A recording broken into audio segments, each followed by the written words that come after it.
Des parents des victimes de l'attaque terroriste de Vienne réclament des dommages et intérêts à l'État autrichien.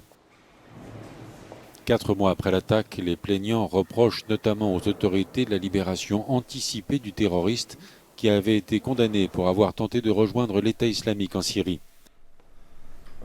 Wendy est l'une des plaignantes. Son père a été tué durant l'attaque. Mon père a entendu des coups de feu et il a essayé de se mettre à l'abri. Il a essayé de verrouiller la porte et le terroriste a dû repérer un mouvement parce que nous avons des portes en verre. Et il a tiré dessus. C'est à ce moment-là que mon père est mort.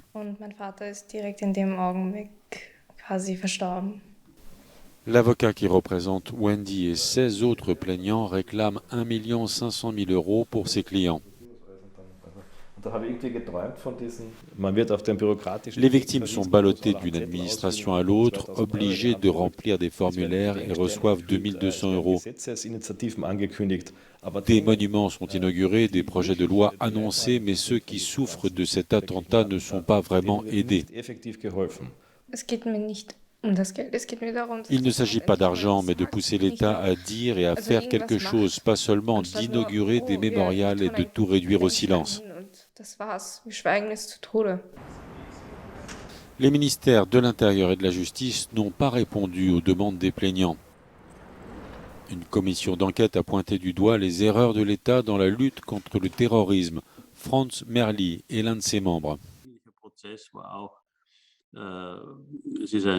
L'été dernier, des djihadistes se sont réunis à Vienne. L'auteur de l'attaque était présent, mais cela n'a pas été pris en compte. L'évaluation des risques est intervenue bien trop tard.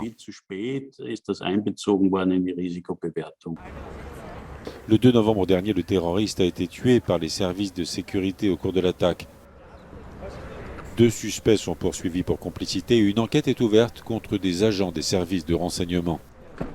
Le ministère public enquête sur au moins 2 agents des services secrets. Une investigation qualifiée d'erreur par la présidente de la commission d'enquête qui estime qu'on veut tout mettre sur le dos des agents.